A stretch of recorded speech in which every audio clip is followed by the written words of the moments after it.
မြတ်စွာဘုရားလက်ထက်ကဂရေ80ချမ်းသာတဲ့တထေးအလှတန်းအလွန်ဝါဒနာပါသူ့ရဲ့လှတန်းဝါဒနာပါပုံကတစ်မျိုးထင်ပေါ်ခြင်းနဲ့ကြော်ကြားခြင်းနဲ့သူမို့လှနိုင်တယ်ဆိုတဲ့ကြွားခြင်းဝါခြင်းစိတ်ကလည်းရှိတယ်ဟုတ်ပြီလားငါတထေးပဲဆိုပြီးမောက်မာတဲ့မာနကလည်းရှိတယ်လှတော့လှတယ်နော်အဲ့လိုစိတ်တွေနဲ့လှလိုက်တာတဲ့ဂရေ80ကိုကုံရောဂရေ80ကုံသွားတော့စားရမဲ့တောက်ရမဲ့ဖြစ်သွားတော့အဲ့ဒီမှာဇနီးမောင်နှံတိုင်ပင်တာတဲ့ငါတို့စားစရာလည်းမရှိဘူးလှလိုက်လို့ကုံပြီဂရေ80ဘယ်နဲ့လောက်ကြမှာတော့တို့တငယ်ချင်းရှိတယ်သူလည်းပဲအလှတန်းဝါဒနာပါတယ်သူစီသွားပြီးတို့လှလေးတွေသွားရောင်းမယ်တဲ့လှထားတဲ့အလှတွေဘာဖြစ်မယ်အလှရောင်းပါတဲ့ဟုတ်လားကောင်းပြီဆိုပြီးလင်မယားနှစ်ယောက်ထိုင်ပြီးတော့တိုင်မင်တာဘယ်မြို့မှာကြောင်းဆောက်တယ်ဘယ်နာမှာဖျားတယ်ဘယ်နာမှာလမ်းခင်မှုတယ်ဘယ်เจ้าမှာရေရင်တူးတယ်ဘယ်နာမှာရေစင်လှူတယ်ဘယ်မှာတိမ်ဆောက်တယ်ဘယ်မှာဇရက်လှူတယ်ဟာမပြူတဲ့ကောင်းမှုမရှိဘူးကောင်းမှုတွေကိုအများကြီးတန်းစီရေးသွားကောင်းမှုတွေတန်းစီရေးသွားပြီးတော့အဲ့ဒါလင်မယားနှစ်ယောက်သွားလိုက်ကြသူတို့သိတဲ့တငယ်ချင်းကလည်းဂရေ80ချမ်းသာတယ်အဲ့ဒီမှာသွားမှတရက်ခရီး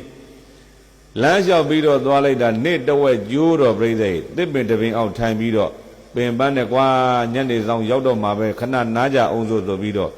ပါလာတဲ့ထမင်းတုပ်လေးအဲ့မှာနားရင်းနဲ့ဖြေမလို့စားမလို့ဖြေလိုက်တဲ့အချိန်အမျိုးသားကထမင်းတုပ်ဖြေတာတဲ့အမျိုးသမီးကအဲ့ထမင်းတုပ်ကြည့်နေတဲ့အချိန်မှာခွေးပိန်မာလေးတစ်ကောင်ကလာပြီးအစာတောင်းတော့အမျိုးသမီးကကြည်တယ်ကြည်စမ်းခွေးလေးပိန်ချုံလို့ထမင်းတုပ်ကလည်းလေတဲ့ထမင်းတုပ်ကြည့်ရတာကလည်းခတ်သေးသေးလေးပေါ့တကယ်လို့ငါမျိုးသားကငါ့ကိုပိုက်ပြီးတော့ရော့ညီတဝက်စားငါတဝက်စားမယ်ဆိုပိုက်တာပေးသူခွင့်ပြုမယ်ဆိုရင်တော့ငါရတဲ့တဝက်ငါမစားဘူးခွေးပဲလှူမယ်တကယ်လို့တထုံလုံးငါပေးရင်လည်းငါမစားဘူးခွေးပဲလှူမယ်ဘာဖြစ်လို့တော့မေးလိုက်တော့ငါမစားလို့ငတ်ရင်ဒီတနတ်ပဲညနေငါတငယ်ချင်းစီရောက်ရင်စားဒီခွေးမှမစားရတာတော်တော်ကြာလောက်ပြီတဲ့ပိန်ချုံ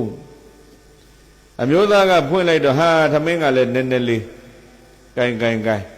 ငါကအမျိုးသားဆိုတော့ညနေစားရမှာငါခံနေရှိတယ်ညိသာစားတော့တထုံလုံးပေးတော့မျိုးသမီးကပြောတယ်မောင်ရဲ့တဲ့ကျမဒီလိုအတွေးလေးဝင်နေတယ်ကျမမစားလို့ငတ်ရင်ဒီတနက်ပဲဒီသမင်းလေးကိုကျမခွေးကြွေးမယ်စိတ်ကူးတာမောင်ခွင့်ပြုရင်ပေါ့ခွေးသွားသရာပြီးမျိုးသားကသူ့မကြွေးမှလည်းကြောက်ရသေးတာလေ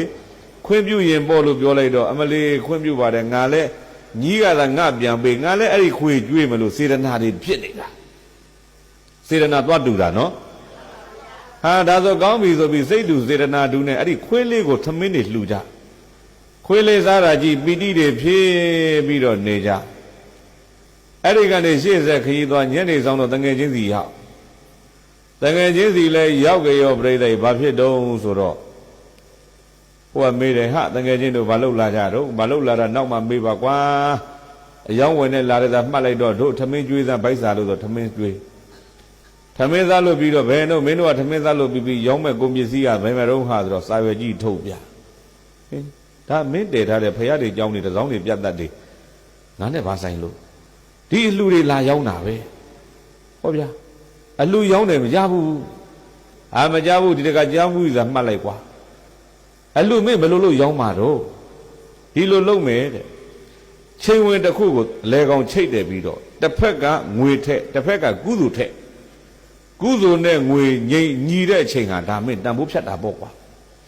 ကောင်းပြီဆိုပြီးတော့အဲ့ဒါငွေထုတ်ယူတယ်ပြီးတော့ချိန်ဝင်တစ်ဖက်တည်းထက်ငွေထုတ်ကလေးပြီးဇောက်ထိုးကြီးအောက်ကိုကြားဟိုဘက်ကကုသိုလ်ထဲမဲ့ဟာကအပေါ်မှာမြောင်းနေမယ်ပေါ့ထဲကွာမင်းပြုတဲ့ကောင်းမှုတွေဆိုတော့ထဲလိုက်တာကြောင်းဆောက်တဲ့ကောင်းမှုကြီးထဲပါ၏မလုတ်ဘူးတဲ့ချိန်ဝင်ကဟုတ်လားဖယားတဲတဲ့ကောင်းမှုထဲပါ၏မလုတ်ဘူးလမ်းပြင်တဲ့ကောင်းမှုထဲပါ၏မလုတ်ဘူးထဲလိုက်တာကောင်းမှုတွေသာပဲတဲ့စိတ်ရင်းနဲ့ကုံသွားရောငွေဒုက္ခပဲနိုင်တယ်ကုသိုလ်လှုပ်ကိုမလှုပ်ဘူးတဲ့ဟဲ့ကောင်ထဲမင်းနောက်ထပ်ထဲเสียကြံသေးလာပြီးတော့မကြံတော့ဘူးကွာငါစင်းတော့ကုံသွားပြီဆိုမျိုးသမီးကဝင်ပြောမောင်ရဲ့တဲ့မောင်နဲ့ကျမလမ်းမှာ ခွေးပိန်မာလေးကိုစိတ်တူစေရနာတူနဲ့လှူခဲ့တဲ့ကောင်းမှုစင်းလေးမပါဘူးလားဟာမေ့နာဟုတ်သားစိတ်တူစေရနာတူနဲ့ခွေးလှူတဲ့ကောင်းမှုထဲပါဤခမရဆိုထဲတော့အဲ့မှာငွေတုံကြီးကမြောက်တက်သွားဟဲကောင်မင်းငွေထက်ထဲငွေထဲလဲကုသိုလ်ဒုက္ခလေးပြီးအောင်နစ်ကြထဲလေဒီတိုင်းထဲလေဒီတိုင်းနောက်ဆုံးတော့ပြိသိဘလို့လောက်ကြတော့မေးကြိုက်ကွာမင်းခွေးကျွတ်တဲ့ကုသိုလ်တော်တော်လေးပဲဂရေ80နဲ့တန်ဖို့ဖြတ်မချိန်ဝင်လဲထဲလို့နေရာမရှိဘူးဂရေ80ပေးမယ်ဆိုပြီးတော့ခွေးကျွေးတဲ့ကုသိုလ်ကဂရေ80တန်ဖို့ရသွားတယ်ဟုတ်ပြီလားအဲ့ဒီမှာပြိသိအမျိုးသားကဘလို့ဖြစ်တယ်လဲကွာကျောင်းကြီးဆောက်လိုက်တာသိမ့်ပေါင်းတောင်းချီကုန်ခံပြီးဆောက်တဲ့ကျောင်းကထဲ့လိုက်တော့ချိန်ဝင်မလှုပ်ဘူးဘလို့ဖြစ်တယ်လဲဆိုတော့မျိုးသမီးကထထောက်တယ်မောင်းတဲ့သိမ့်1000သာကုန်ရတယ်မောင်းဆောက်တဲ့ကျောင်းဖုန်းကြီးနဲ့မောင်းတဲ့စကားများတယ်မို့လား